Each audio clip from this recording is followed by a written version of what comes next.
manifestation. Le parti Ensemble, je ne suis pas le seul à décider.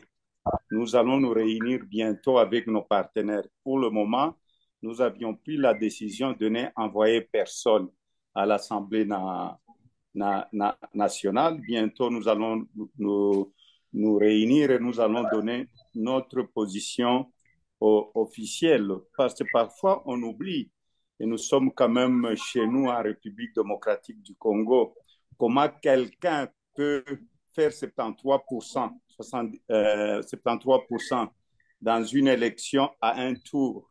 C'est quand même un problème. Soyons quand même sérieux, soyons quand même conscients que c'est la fraude pure et simple. En 2018, je fais la campagne de Martin Fayoulou, qui était numéro 4, qui avait gagné les élections avec plus de 60% de voix.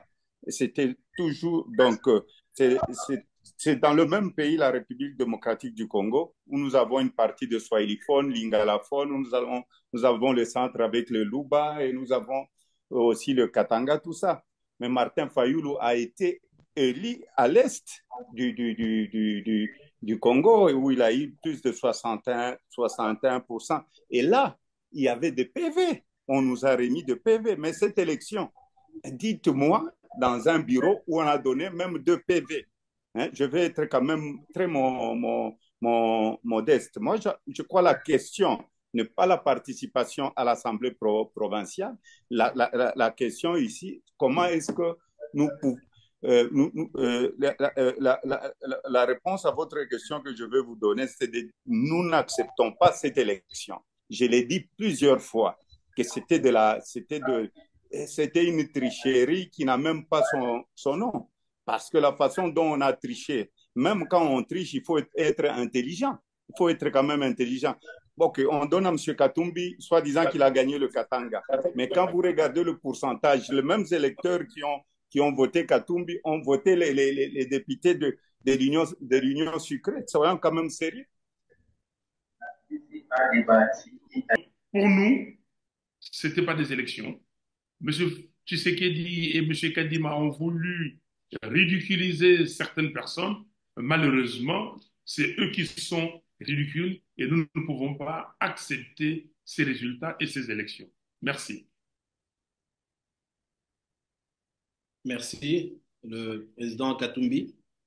Merci beaucoup. Bonjour à tout le monde. Je crois que le communiqué était très clair et mon frère Martin aussi a bien parlé.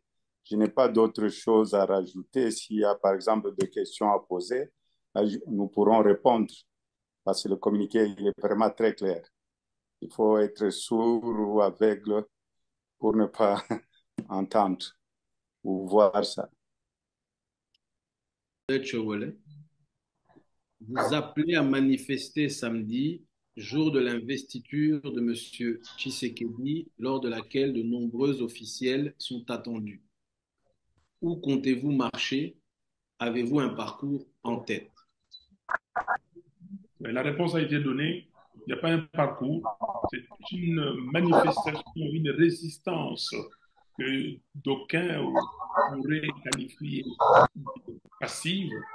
C'est que chacun, là où il manifeste son mécontentement. Ceux qui seront en groupe pour organiser des marches, s'ils peuvent le faire, ils le feront. Pour nous, c'est dire partout, il y a des grottes, il y a des citoyens qui nous disent donnez les mots d'ordre pour qu'on fasse ceci ou qu'on fasse cela.